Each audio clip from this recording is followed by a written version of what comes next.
Hello लोगोफोर, खुलुमबाय नोंथांमोनखौ आंनि गोदान एन बसुमतारी इउटिउब चेनेलाव फरायबाय। आसा खालामो नोंथांमोना आंनि भिडिअखौ जोबजासे नायलांगोन होननानै। साबस्क्राइब आरो बेल आइकनखौबो थुनानै होदो। लाइक आरो शेयार आरो कमेन्टखौबो होनो दाबाव लोगोफोर। थुदो बिदिबा भिडिअखौ जोबजासे नायलांसै। नै लोगोफोर, जोंहा माइरंनि लारु बानायनो नागिरदों। बेखौ आं सोमनानै लाखांबाय, ओमफ्राय दा बोखांनानै बेखौ मिक्साराव होसिगोन आरो आं नै दा मिक्साराव होनोसै।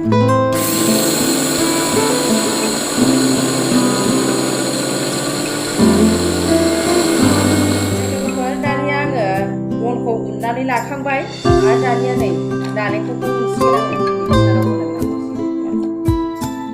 दानिया आङो मिक्साराव होनानै लाखांबाय नालेंखरखौबो आरो बेखौ दानिया एवहोसिगोन आङो एसे। बनखौ आङो दाना एवहोबाय।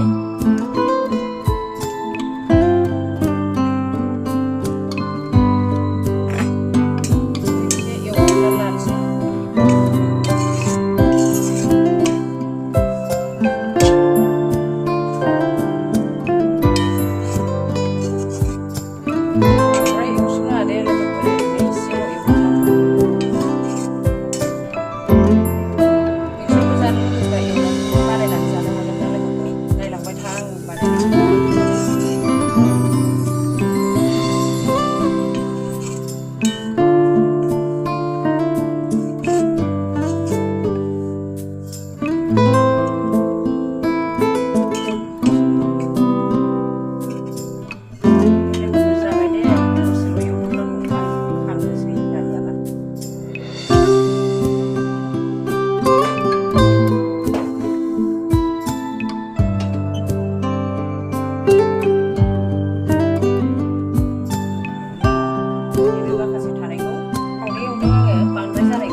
लारु बानायसिगोन आङो बेखौ नानानै।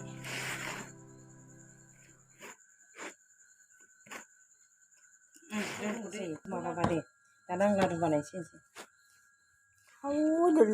होदोल'। नै दानिया नाखांबाय आङो बेखौ ओरै लानानै गल गल बानायनोसै। गल गल बानायनानै ओरै दाब्ले खालामफिनदो।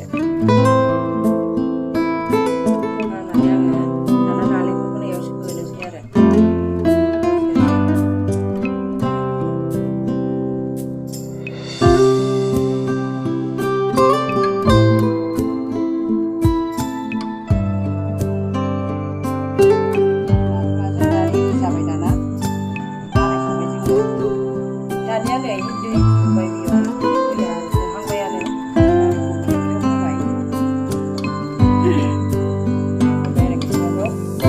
होनानै दानिया बेयाव ओरै सिस्रि खानांगोन लोगोफोर, ओरैजाय बार गनो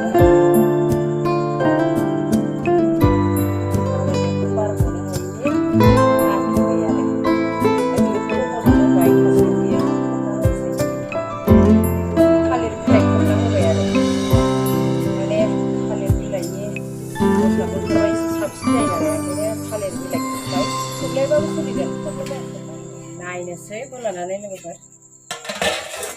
वाव वाव वाव, फाइनालि मोनमारबाय लाड्डुआ, मोनमारबाय बरिया। आं दाना खांनोसै दे, गुदुंथार।